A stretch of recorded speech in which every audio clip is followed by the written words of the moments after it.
Hello guys, welcome to civil step YouTube channel. और हम लोग बात करने वाले हैं आज एक बहुत ही बड़े एग्ज़ाम के बारे में, जो कि है केमिकल साइंसेस का CSIR नेट।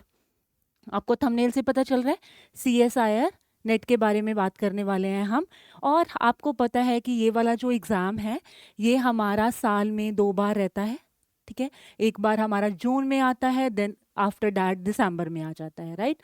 और इसको हम लेक्चरशिप के लिए भी यूज़ करते हैं, और ऑन द अदर साइड हम इसी एग्ज़ाम को अपने PhD में इंट्रोल करने के लिए भी यूज़ करते हैं। बस फ़र्क सिर्फ इतना होता है कि हमें थोड़े हायर मार्क्स लेके आने पड़ते हैं, लाइक उसके लिए हमें JRF क्वालिफाई करना पड़ता है, थोड़ा हायर कट ऑफ पे जाता है, राइट। तो आज हम ना, हमारा जो मेन मोटिव है अभी वो ये है कि हम सिलेबस के ऊपर डिस्कशन करेंगे। सिलेबस के ऊपर डिस्कशन करना बहुत ज़रूरी होता है। क्यों?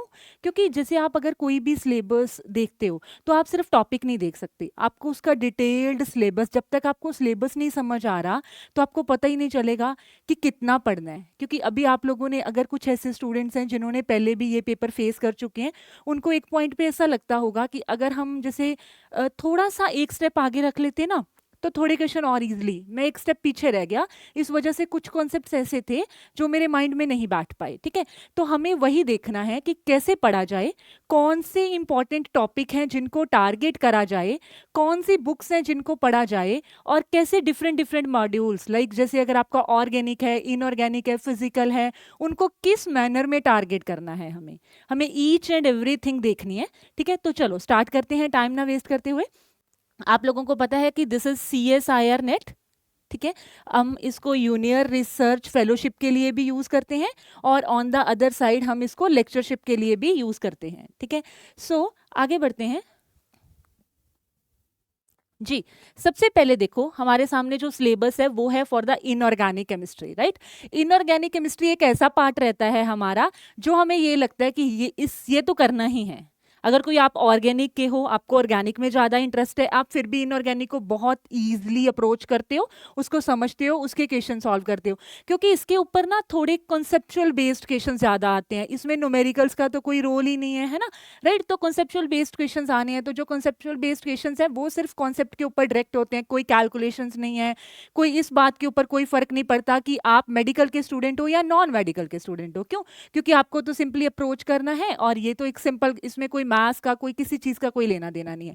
चैप्टर देखते हैं। सबसे पहले है केमिकल पीरियोडिसिटी और केमिकल बॉन्डिंग। देखो, पहले दो टॉपिक है, chemical periodicity and chemical bonding. Of course हमें केमिकल बॉन्डिंग से ही इनऑर्गेनिक को हमेशा शुरू करना होता है, राइट। फिर उसके बाद आ गया हमारा concepts of acid and bases, hard soft acids क्या होते हैं, बेस कॉन्सेप्ट्स क्या है, नॉन एक्वस सॉल्वेंट क्या है, ईच एंड एवरीथिंग। देन आ गया हमारा मेन ग्रुप एलिमेंट्स वाला पार्ट। मेन ग्रुप एलिमेंट्स मतलब जिसमें हम S&P ब्लॉक के बारे में काफ़ी डिटेल्ड में पढ़ते हैं। डिटेल्ड मतलब सबसे हायर लेवल का एग्जाम है, अगर आप लगा लो केमिकल साइंसेस में CSIR नेट, तो डिटेल मतलब कि from the initial point two and till and, each and everything. आप ये नहीं कह सकते ये इस पेपर में नहीं आता, इस पेपर में सब कुछ आता है, okay.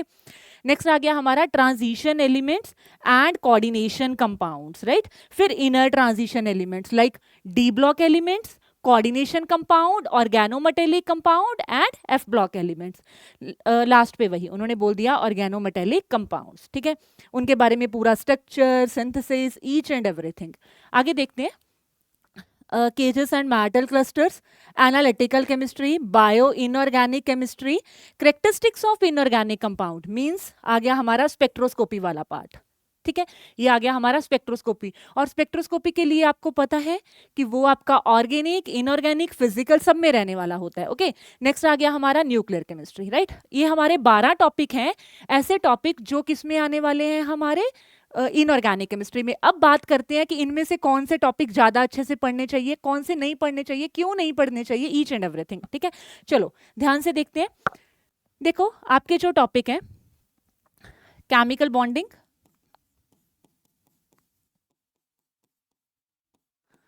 Chemical bonding, okay, coordination compound,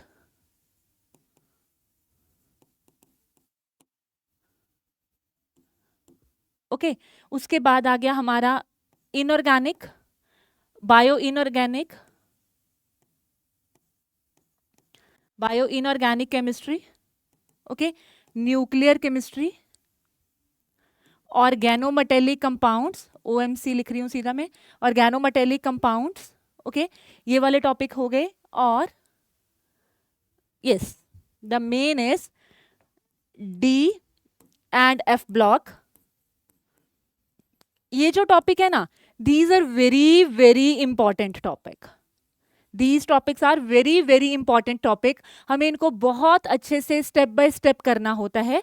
आपको यहाँ पे सिर्फ ये नहीं सिखाया जाएगा कि पढ़ना है तो क्या पढ़ना है, कैसे पढ़ना है वो भी सिखाया जाएगा। लाइक अगर आपको कोई, आप हम जैसे भी कोई भी चैप्टर शुरू करेंगे अभी इसके बाद, लाइक कोई भी ऑर्गेनिक, इनऑर्गेनिक, फिजिकल का व्हाटएवर जो शुरू करेंगे, फिर हम उसको पढ़ेंगे। उसके लिए अगर आपको एमसीक्यूज लगाने हैं, कौन सी बुक को फॉलो करना चाहिए ज़्यादा, और अगर आपको उसके कॉन्सेप्ट भी कुछ रीड करने हैं, ओके, तो कौन सी बुक उस कॉन्सेप्ट के लिए बेटर है, और वो जो बुक है उसको रीड कैसे करा जाता है लाइन बाय लाइन। यही एक अच्छा टैलेंट होता है हमारे बीच में, किन चीज़ों को लेके, बेसिकली कि आपको पेपर कैसे क्रैक करना है, उसके लिए आपको बुक को लाइन टू लाइन पढ़ना आना चाहिए, नोट्स बनाने आने चाहिए, राइट।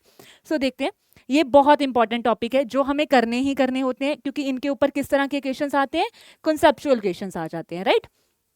अभी इसके बाद देखो, जैसे मैं अभी स्पेक्ट्रोस्कोपी के बारे में कोई बात नहीं कर रही, स्पेक्ट्रोस्कोपी के बारे में तीनों की तीनों ब्रांचेस की स्पेक्ट्रोस्कोपी के बारे में हम बिल्कुल लास्ट पे बात करेंगे, ओके। सो इसके बाद अगर आप देखोगे मेन, तो देखिए इसमें मैंने किस चीज को स्किप कर दिया, मैंने मेन ग्रुप एलिमेंट्स को नहीं देखा, मैंने एसिड एंड बेसिस को नहीं देखा, राइट। मैंने मेन ग्रुप एलिमेंट्स नहीं देखा, मैंने एसिड्स एंड बेसिस नहीं देखा है, and the one more thing, मैंने ये क्लस्टर्स वाला पार्ट एंड एनालिटिकल केमिस्ट्री नहीं देखी। देखो मेन ग्रुप एलिमेंट्स है ना, वो जो बहुत ज़्यादा टाइम लेने वाला कॉन्सेप्ट होता है, बहुत ज़्यादा लंबा टाइम लेता है, उसको नो डाउट मैं ये नहीं कह रही छोड़ के भाग जाओ, पढ़ो, लेकिन लास्ट पे पहले ये वाले जो टॉपिक्स हैं इनको बहुत अच्छे से प्रिपेयर कर लो। क्योंकि आपको जैसे पेपर का अगर पैटर्न के बारे में पता है ना, अगर हम 2 मार्क एंड 4 मार्क के जर्नल हमारे क्वेश्चंस की ही बात करें, तो उसमें से आपको पता है कि हमें 4 मार्क में 60 क्वेश्चंस आते हैं, जिसमें से हमें 25 करने होते हैं, ठीक है। और हमें अपने आप को इतने को कैपेबल बनाना होता है कि हमें पेपर में 30-32 क्वेश्चन आते हो, ठीक है। 30-25 क्यों, 30-32 क्यों आते हो, ताकि थोड़ी एक्यूरेसी बन जाए, हम नेगेटिव मार्क कम करें, ठीक है। जब हम सॉल्व करते टाइम अगर किसी में ना जाने हम अड़ रहे हैं, किसी क्वेश्चन में देखते में हमें लगता था आता है, लेकिन सॉल्व करते टाइम हम थोड़ा कंफ्यूज हो रहे हैं, तो हमारे पास एक अलग से ऑप्शन हो। तो इस एक्यूरेसी को बनाने के लिए हमें अगर कुछ टॉपिक बीच में थोड़े बहुत छोड़ने भी पड़ते हैं, तो it's not a big deal, हमें कर लेना चाहिए वो, राइट। आगे बढ़ते हैं, इनको ध्यान में रखोगे, ये करने ही करने हैं, साथ में करेंगे। उसके लिए हमारे यूट्यूब चैनल को सब्सक्राइब कर लीजिए, ओके, वीडियो को लाइक, और कोई भी स्पेसिफिक टॉपिक जो आप लोग पढ़ना चाहते हो, आपकी डिमांड में हो, वो भी आप लोग बता सकते हो। और आई थिंक ऑर्गेनिक का जो है वो आपका सीरीज चल रहा है, जिसमें आपको एमसीक्यूज एंड कॉन्सेप्ट कराए जा रहे हैं, हम लोग साथ में करेंगे फिजिकल एंड इनऑर्गेनिक केमिस्ट्री के ऊपर, ओके। सो चलो आगे बढ़ते हैं जी। फिजिकल केमिस्ट्री देखो, सबसे बड़ा चैलेंज और सबसे बड़ी यूनिट क्वांटम मैकेनिक्स, ओके, मतलब जो बहुत बड़ी है, जिसमें से बहुत क्वेश्चंस आते हैं, 2 मार्क 4 मार्क सारे। लेकिन हमें क्या होता है, हमें ये प्रॉब्लम में रखती है, ये थोड़ी सी डिफिकल्ट लगती है हमें यूनिट, बेसिकली उन स्टूडेंट्स को जो मेडिकल बैकग्राउंड से होते हैं, राइट। फिर उसके बाद देखो हमारा फिर से स्पेक्ट्रोस्कोपी आ गया, फिर आ गया हमारा chemical bonding in the diatomic molecular theories, okay, chemical applications of group theory, right. हम मेन टारगेट करते हैं टॉपिक्स, तो ग्रुप थ्योरी आ गया, क्वांटम आ गया, राइट, और स्पेक्ट्रोस्कोपी था। नेक्स्ट आगे बढ़ते हैं, यस, फिर थर्मो आ गया हमारा, ओके, स्टैटिकल एंड दूसरा इलेक्ट्रोकेमिस्ट्री आ गया, एंड केमिकल कैनेटिक्स है, ओके, सरफेस एंड कोलाइड्स है, सॉलिड स्टेट है, पॉलीमर है, और डाटा एनालिसिस है, राइट। इसमें से देखो अभी हमारे जो टॉपिक होते हैं, देखो क्वांटम, कैनेटिक्स, इलेक्ट्रोकेमिस्ट्री,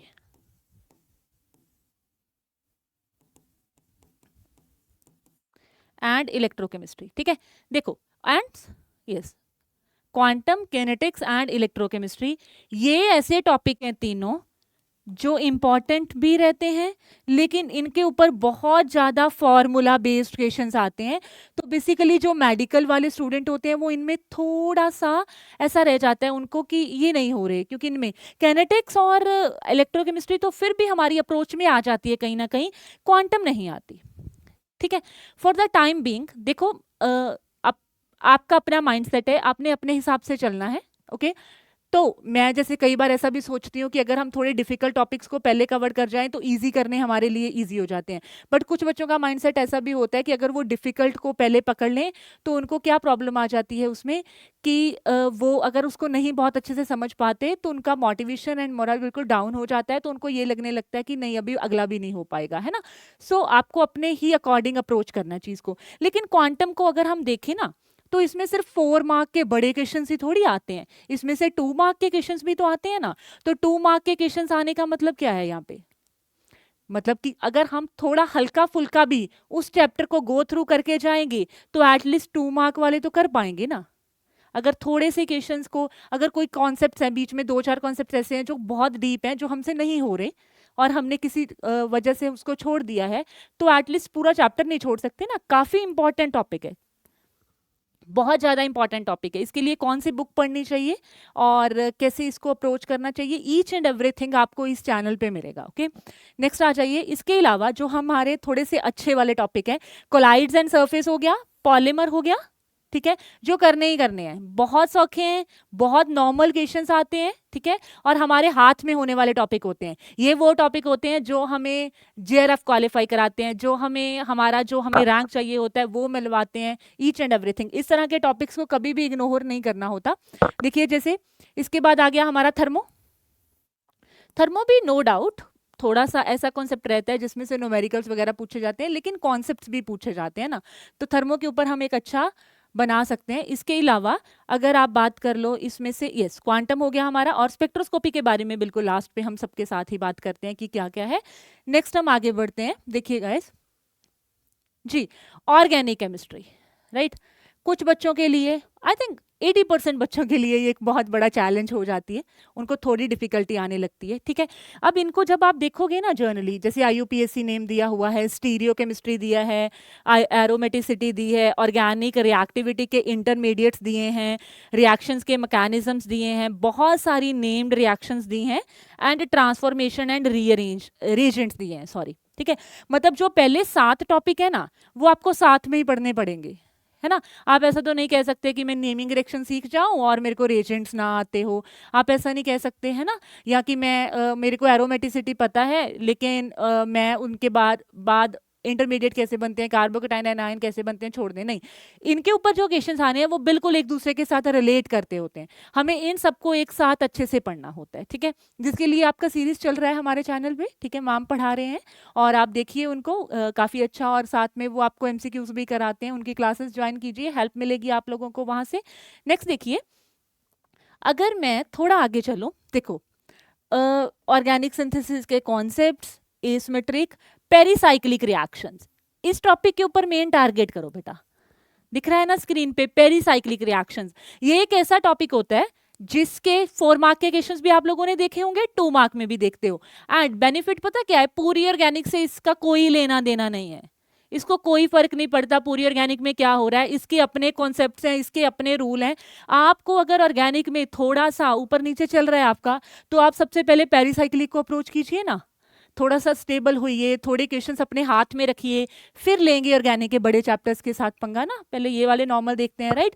फिर उसके बाद देखिए जैसे हेट्रोसाइक्लिक कंपाउंड्स हैं, इनकी भी अपनी ही कहानी रह जाती है, नो डाउट थोड़े बहुत कॉन्सेप्ट लगते हैं, लेकिन आप लोग मास्टर्स होते हो भाई, एटलीस्ट थोड़ा बहुत हमें आइडिया होता है ना। सो हेट्रोसाइक्लिक को आप अप्रोच कर सकते हो। Chemistry of natural products, it's very simple, okay. और यस, उसके बाद हमारा इसमें भी आ जाता है स्पेक्ट्रोस्कोपी। मतलब मेन जो आपका काम है ना, देखो आप क्या कर सकते हो इसमें, पेरीसाइक्लिक हो गया, हेट्रोसाइक्लिक कंपाउंड्स हो गया, नेचुरल प्रोडक्ट का हो गया, और अगर आप स्टीरियो केमिस्ट्री देख सकते हो अच्छे से, तो इन चीज़ों को सबसे पहले टारगेट कीजिए, राइट। इन चारों टॉपिक्स को पहले देखते हुए फिर उसके बाद आगे बढ़ेंगे कि अगले जो टॉपिक्स हैं उनको कैसे देखना है, उनमें से क्या आ सकता है, क्या हो सकता है, राइट, ईच एंड एवरीथिंग, और उनके बारे में डिस्कशन। अब बात आ गई है इसके बाद हमारी, देखो बेटा कुछ इनडिसिप्लिनरी टॉपिक्स भी होते हैं, लाइक जैसे nano science and technology chemistry, and catalysis and green chemistry, medicinal chemistry, supra molecular chemistry and environmental chemistry. ये थोड़े हल्के फुल्की सी चीज़ें रहती हैं, ठीक है। अब हमारा क्या था मेन, यहाँ पे एक टॉपिक था जिसको मैंने स्किप कर दिया, स्पेक्ट्रोस्कोपी, राइट। अगर आप ऑर्गेनिक की स्पेक्ट्रोस्कोपी देखते हो ना, तो आपको पता होता है NMR, IR एंड मास। इनका जो भी कॉन्सेप्ट है ना, देखिए IR UV visible and NMR and mass, है ना, ये है बेसिकली। और इनमें से मतलब यूवी विजिबल मैंने क्यों नहीं कंसिडर करा, क्योंकि यूवी विजिबल है ना जो, उसका अपना अलग क्वेश्चन रहता है। एक आपको 4 मार्क का क्वेश्चन आना है जिसमें आपको डाटा दिया होता है, उस डाटा के बेसिस पे आपको प्रेडिक्ट करना होता है कि क्या बनेगा आपका आंसर, है ना। तो उसके लिए आपको इन तीनों को एक साथ लेके चलना चाहिए। बहुत इजी है स्पेक्ट्रोस्कोपी, ओके। आपको आपको इतना ज्यादा तेज बना दिया जाता है स्पेक्ट्रोस्कोपी में, कोचिंग्स में, या अगर आप कहीं से भी कोचिंग ले रहे हो, कुछ भी कर रहे हो, आपको इतना ज़्यादा स्मार्ट बना दिया जाता है उसमें कि आप लोगों को क्या होता है कि आप देखते ही पहचान जाते हो। आपको ट्रिक्स सिखाए जाते हैं कि कैसे इसको सॉल्व करा जा सकता है, कैसे देखते ही सॉल्व करा जा सकता है। क्योंकि हम लोगों के पास, हमने सिर्फ अपने नेट क्वालिफाई नहीं करे होते, ठीक है। लाइक अगर आप मेरी बात करो तो मैंने 17 में अपना JRF क्वालिफाई कर लिया था, मैंने IIT से PhD करी है। और उसमें हमने ऐसा नहीं कर रखा होता, हमारा साथ ही साथ टीचिंग का बहुत बड़ा एक्सपीरियंस भी हो जाता है। एक बहुत बड़े बैच निकलते हैं, बच्चों के डाउट्स होते हैं, क्लियर करने होते हैं। टीचर्स का यही बेनिफिट होता है, जब वो आपको MCQs ढूंढ के देता है, कराता है, ट्रिक्स सिखाता है। आप खुद से भी पढ़ सकते हो, नो डाउट पढ़ सकते हो, हम पढ़ते हैं, क्योंकि धीरे धीरे कंपटीशन बढ़ता जा रहा है, तो हमें कुछ ना कुछ हेल्पिंग हैंड तो हमेशा चाहिए। चाहे वो आप पैसे देके खरीदो, चाहे आप वो फ्री में यूट्यूब से लो, कैसे भी, ठीक है, बट हेल्पिंग हैंड तो आपको चाहिए ही होते हैं, राइट। सो NMR हो गया, IR हो गया, मास हो गया, राइट। तो ये हमें करना ही होता है। अगर फिर आप थोड़ा सा मैं पीछे जाऊं, तो हम ना इनऑर्गेनिक की थोड़ी स्पेक्ट्रोस्कोपी के लिए बात कर दें। जी, देखो इसमें बड़ा सिंपल होता है फिजिकल में। टर्म सिंबल्स हो गया, मेनी इलेक्ट्रॉन सिस्टम हो गया, एसिमेट्रिकल प्रिंसिपल हो गया। ये बहुत सिंपल सी स्पेक्ट्रोस्कोपी रहती है, हम लोग इसको साथ में पढ़ेंगे, ओके। और नेक्स्ट आ जाइए,